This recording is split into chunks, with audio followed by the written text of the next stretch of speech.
Hi, I'm Liam Dan. Welcome to Money Talks, a podcast about our relationship with money. We're not going to tell you how to get rich, and we're not going to try and pick the next interest rate move. In this series, I talk to interesting New Zealanders about how money has shaped their lives. Today, in an episode that is very close to home for me, I'm talking to journalist and broadcaster, former TVNZ political editor and current Morning Report host, Corin Dann, my kid brother. Okay, we're recording. Okay, well, Corin Dann, welcome to Money Talks. This is a little bit weird. Yeah, but that's okay. And my producer, Ethan, had a revelation that you were my brother the other day and thought it'd be a great idea to chat about money, which will, I guess, be a bit revealing about both our lives. Could be. Yeah. Okay, let's start. I'll just start with one of the questions I always throw out there to people, which is, what's your first memory of money in your life? Holding it, having it around you? I think it is actually, just suddenly came to my brain, and I don't know why, but I do remember we must have been about 5 or so when Mum used to just buy us a random present every now and then, like on a Friday or something, for like some shopping treat or something. And I remember getting it was like a cutlass or a sword, and it was a $5 note. Yeah. For some reason that image flashed into my brain at that point, so it was probably around then. But I certainly remember that there was a sort of a treat element as a young kid.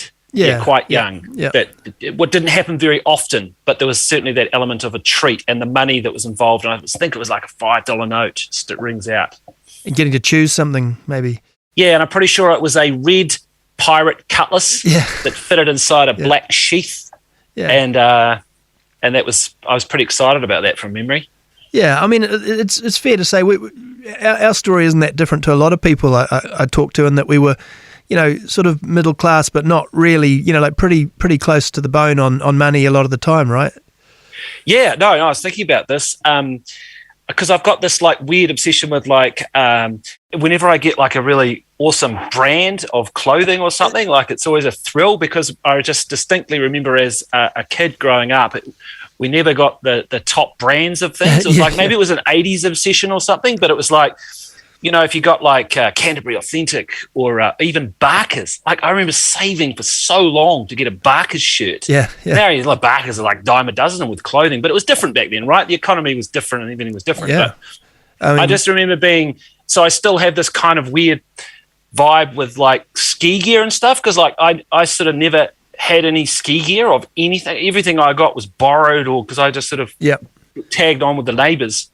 And now if I go, oh, wow, it's a real proper Gore-Tex jacket, it's a proper label, I think kind of a weird thing about that. I mean, Dad was fairly frugal, and it was, the one that springs to mind is the Merry Mix, we wanted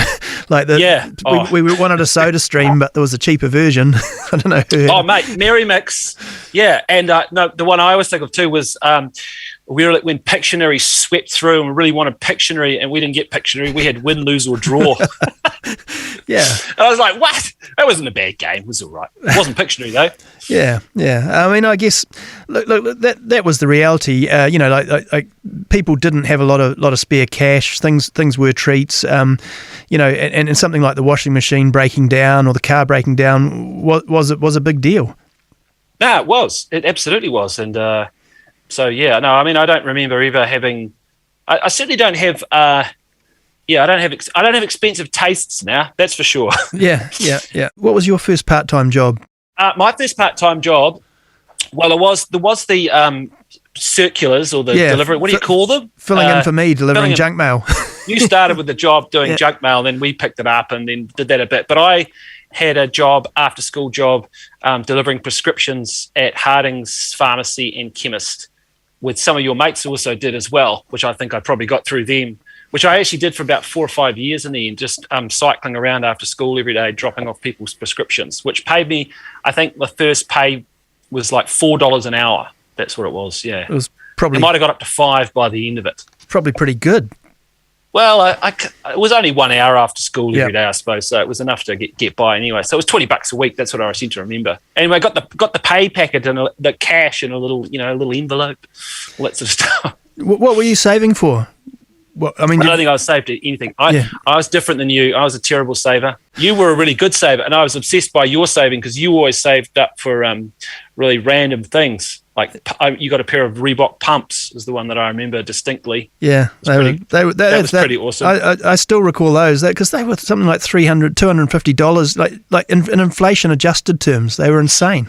Well, they'd be worth more now, wouldn't they? They would if I hadn't put them in front of the fire and melted the pump. No, but we did save up. I wasn't a very good saver. But I just don't seem to recall saving up for many things. We did save up for a joint skateboard.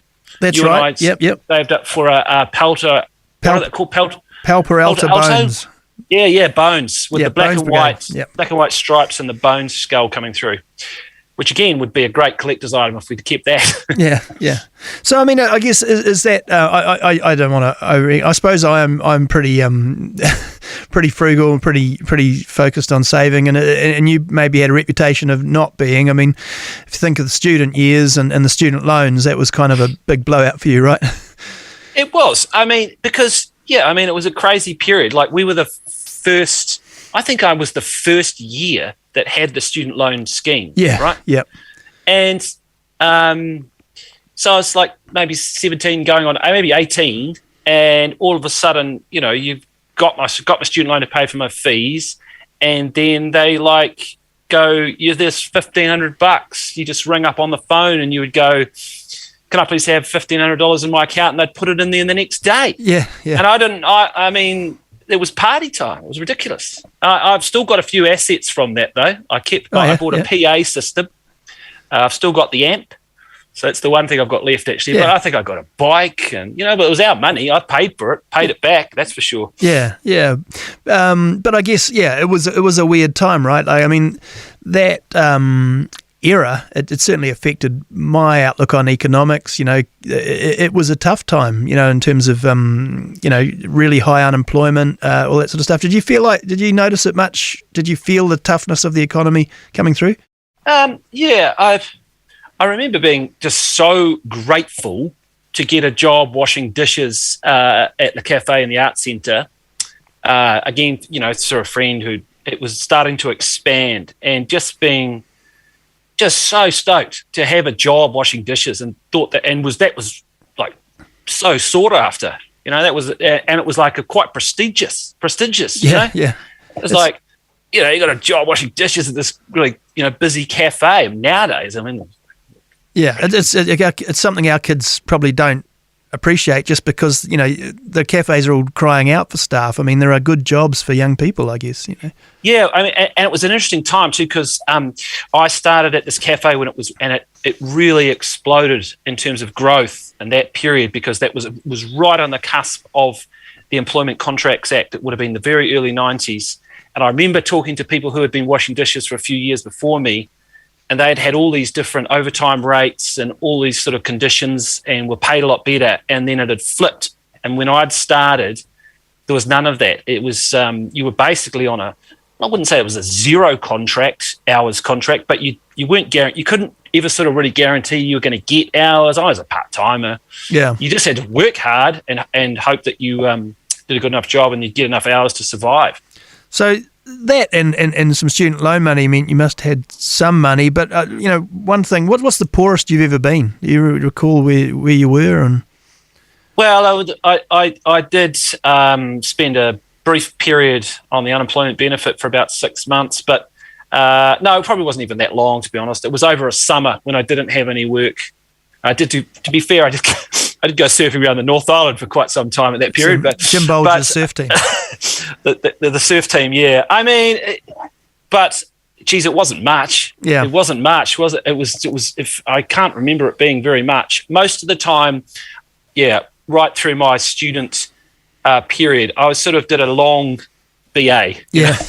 The long BA, the 4-year BA, where I was sort of playing in bands and living in student flats and things. But I survived by student loan, and I generally worked for 25 to 30 hours a week as well. Yeah, right through that period. So I probably always had a bit of money, but I had to always be working. Yeah. I mean, I guess we didn't have our parents were there as a backstop emotionally and support for, if we ever needed to go home and have hot meal and all Definitely. that sort of stuff, but there wasn't a big sense of financial backstop. No, well, they didn't have a lot of spare money to throw at us. You always knew you could go. I always knew that I could go home, and I did have the odd period where I spent the odd month or two at home. Most of the time, though, I flattered from about 18 onwards, and and I think at one point actually I might have even qualified what was called the independent circumstances benefit. Yeah, where it was basically the student allowance, but you needed to prove that you'd been living away from home from 2 years and supporting yourself, which I was. Yeah. So I think I qualified for that, and that might have helped me survive a bit.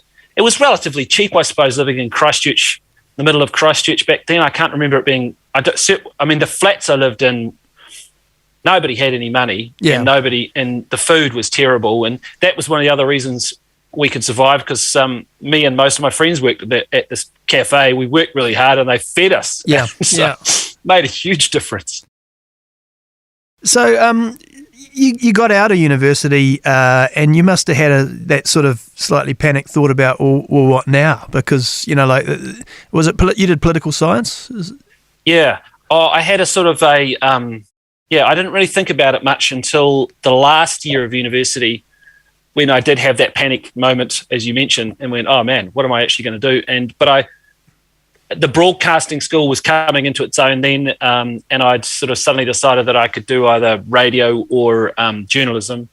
And then I went and convinced the local radio RDU, the student station, to let me do some broadcasting, which did some terrible. I had this Tuesday slot after like this absolute music legend. What's his name? He was in the Bats. I forgot his name. Is the bass player. Paul Keane? Yeah, absolute legend. And they threw me on after him, and for a couple of hours, and that you'd have to play a set list of songs, but every fifth song I could play one myself. Yeah. And man, people hated my music choices. They just absolutely. I played Sepultura one day. I played Black Sabbath, and they just hated. People would ring up and complain. Yeah, I mean the band was a big part of your life, I guess, but you never really saw that as like a do or die career option. Not really. No, I don't think so. It's sort of, we probably should have. Nah, I don't know. No, the music was always, and that's always been, it's just a hobby, really. It's always just a hobby. Yeah, definitely. But you knew you had to do something to get a career together, but it sounds like making money was never a primary driver. No, it's really not. It's really weird that, Like I just, and even sort of the whole kind of being successful and getting onto TV and having then going on to do more important things like that. I never ever thought that far ahead. Never. It was always just what was in front of me, and like just trying to do a really good job of that particular thing you're doing at that time. Yeah. And then the other things sort of just happened. It's really weird.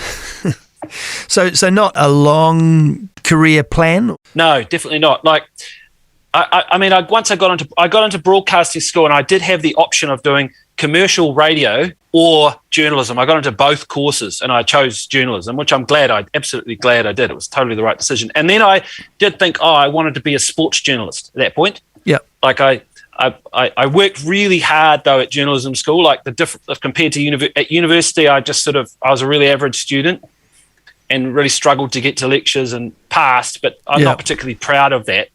But then when I got into broadcasting school, I was like the total nerd student. Like, some of the other people there were probably a bit younger than me, and they hadn't had 4 years of arsing around. Yeah. So when I got into journalism school, I was like the total nerd A student, and got the top award in that year and stuff. And then, but I was convinced at that point that I wanted to be a sports journalist, and so I suppose I did kind of have a sense of what I wanted to do at that point, and I convinced Radio New Zealand to hire me as a sports intern, and that was sort of my entry into it, which was a really good entry into it, actually. So when did you jumped into more political? Was that with Barry Soper? Yeah. So I was a sports journalist for a couple of years, which I really loved. It puts me in good stead because I covered the 1998 5 Test matches in a row that we lost to All Blacks. So I was a rugby reporter. I can remember. I've got the scars. No, and then I was with Lotta, and she helped me and convinced me, gave me the confidence to. Famously, I wanted to decided sport. I just like being a fan. I just love being a sports fan, and I realised that you sort of feel there comes to a point with sports journalism where I think you've got to make that call. And I just felt like more of a fan than a reporter. Yeah. And I remember, so I applied for this reporter's job in the newsroom at RNZ, and Lotta convinced me to write on my letter, the application letter. The first sentence just said, "Do not pigeonhole me in sport, full stop." Right. And that was the opening line. And I was like, I can't put that on the letter, the opening. And they said, no, you put it on there. Yeah. And so I did. And then they loved it, and then they were like, oh, we don't pigeonhole you in sport. So I could convince them why they should hire me as a reporter. And I did about a year in the newsroom, like literally chasing fire engines and in court reporting all that, which to be honest, terrifies me to this day. But yeah, then I through a random connection, heard that Barry Soper needed someone, and I went and had a coffee with Barry in Bellamy's, and we hit it off, and he hired me. Yeah. And then, I mean, it's not that the rest is history, but, it's been quite a high-profile career since then. I mean, TV was a bit of a big leap as well, right? Yeah, that was not planned. So, as you know, I had a slightly dodgy eye, which was never conducive to TV. Barry Soper always used to yell at me, "Get that eye fixed!" Yeah, and then eventually, because for people who don't know, I was born cross-eyed, had one eye straightened, and one eye was still very, very wonky and would, wander all over the place. And so he always used to joke in a nice way. It was great, and then I did have a go at getting it fixed, I think, myself, and so I did. I got it straightened. Yeah. So was that your own investment? Like, did you go private on that? Well, I think at one point it might have been Guyan Espiner or someone at TVNZ had suggested to me in the gallery, "Hey, you might want to think about TV one day." And I was like, "Oh, I can't do that, man. You've got this eye or something." And he might have said something like, "Get it fixed, and you never know." And so I got it done myself, and it was sort of 85% right. And then a couple of years later, lo and behold, I was working as the economics correspondent at RNZ. I'd done that for about a year, and somebody at TV literally just rang me up and said, "Hey, would you consider being our business TV host?" And I was like, "Yeah, yep." And then do you think you should have another go at that eye? Yeah. So I got my eye done again. Yeah. And I had it straightened. And, science has allowed me to be on TV, I suppose. Yeah. I suppose if people are listening to this, a question might be, why are we both so interested in economics? I don't know. It's a really good question, because you went into it first. That was your sort of field and expertise and love. And it's curiosity, isn't it? I mean, for me, I started doing I was a political reporter for News Talk ZB, then I switched over to back to Radio New Zealand because I wanted to do their more longer form stuff, and I'd sort of done enough short radio stories. I wanted to do the longer pieces and that. And then I started to do some economic stories, and then ended up becoming their economics correspondent when Brent Edwards, who was in that role, became the political editor. It was but it was just because I just wanted to understand how it all worked. Like, it was literally my own curiosity to some degree. Don't you think? It was just sort of like, it really annoyed me that I didn't understand how the economy worked. I was really interested in the economy for a long time, and was really obsessed with the neoliberal revolution and why that happened in New Zealand and in the political sense, and was really interested in it as a young, sort of in my early 20s and that, having lived through it and thinking about it a lot. But I didn't really understand the economy, and I didn't really understand business, and it annoyed me that I didn't understand how businesses operated and what drove businesses and, how they think and that sort of stuff. And so I was and then the global financial crisis hit, right, in 2007. Yeah. And it was all of a sudden that, like, you're over there on the economics desk in the corner, busy working away, doing your stories on this and that, and then all of a sudden everyone wants to talk to you. Yeah. It was like throwing you on the radio all the time. Biggest story of a lifetime in a way. I had to learn very fast. I mean, you must have been the same. I was trying to figure out how subprime worked and explain it to people. It's interesting, though, the economics, isn't it? Because we had exposure at home, but it was definitely socialist workers front almost type exposure. Dad's quite a solid card carrying union guy, all that sort of stuff. So we probably came out with a good understanding of a left wing perspective, and then the neoliberal stuff and that sort of traditional, probably centre-right economics was all a bit of a new thing to learn, right, or new thing to understand. And I really liked learning about it. And I liked talking to business people, and I liked realizing that business is not bad and business is not the enemy, and that there's many, many good business people in this country. And the thing I really liked when I did the business show was coming across people who money to them was a little bit of an incidental thing, right? They're creatives. They were people who were building something, who were trying to create something, who were driven by something way beyond money. Sure, some people, money is a big factor, and profit obviously is important, and all of these reasons that drive all these things and innovations and make things happen. But you could tell, the people that you meet who have created something, and there's that something about why they've done that's more interesting. Yeah. And that was quite a revelation. I enjoyed discovering and meeting those sort of people and talking to them. So how do you sort of view it now? I mean, when you've got to stay impartial in your job, so I guess you keep an open mind. But if you are thinking about things like poverty and inequality, what are the sort of things you'd like to see done in the world if you had all the power?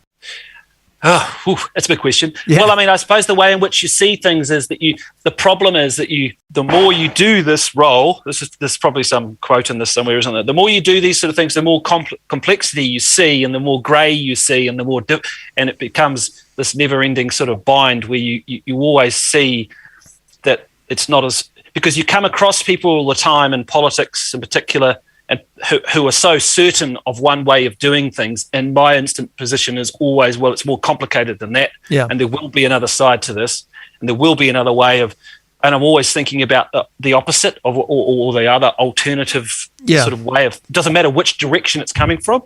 I think the area that interests me most is probably in climate economics and the transformation that has to happen in economies, and you're seeing that in more and more, and that becoming more mainstream in people's thinking. You can't distinguish the two, in my view, climate and economics now. I think they've become so intertwined, and the transformation of economies around the world to reducing carbon and the incentives to try and reduce carbon emissions, and trying to get that right without destroying everything is the challenge. And that's the interesting space, I think. Yeah. How I'd fix that, who knows? But but I do think that New Zealand's made progress with some of the infrastructure, which is good.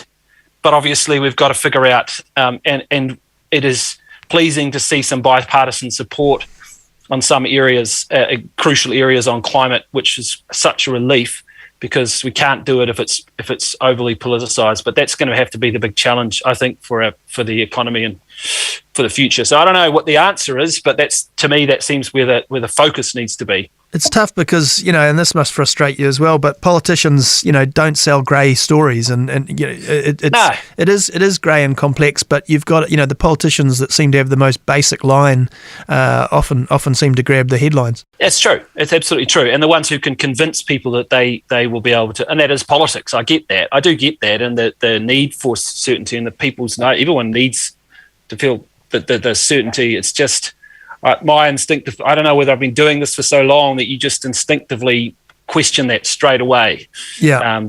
But I also recognise the importance of good politics and good politicians to get things done. Otherwise, nothing would get done, would it? But priorities is going to have to be the thing. It seems to me that what we've observed from the last wee while about is a limitation in the economy to be able to. Governments can have all the grand plans they want in the world, but the mixed economy, the way in which our economy is structured, doesn't seem capable of delivering a lot of the things they want to do. I don't know. I mean, we go from crisis to crisis, and and then you look at the times when we're not in crisis, and maybe you've got GDP at growing at 3%, unemployment might be under control, and a few years ago we were sort of basically in a sweet spot, but it doesn't generate massive change. It doesn't create massive wealth for people. No, I don't know how. It's interesting whether the market can clearly do some things a lot better, right? But does it have its priorities right? The market does what the market's going to do. But so if you bring it back to climate, there is some good signs on climate in terms of where capital is starting to go into green resources and green energy. And so it's like the people with the capital in the world are starting to speed up their investment in that stuff, which is absolutely essential for the climate. So there's reason to be encouraged a little bit. If you hear some of the big thinkers in this space talk about this, there is some optimism about that. Yeah. So that's good. Well, you kind of have to hang on. They call it the dismal science economics because it's so gloomy. I mean, you kind of have to hang on to bits of hope and optimism when you can, right? Yeah, no, absolutely. All right. Well, we're going to have to wrap this up. Thanks for talking, Corin. All good, mate. We'll catch up on the next Family Zoom. Absolutely. Nice one. Cheers, bro. Okay. And thanks for listening. If you've got feedback, drop me a line at liam.dann@nzherald.co.nz. And if you want to hear more of these, please subscribe at iHeartRadio or wherever you get your podcasts.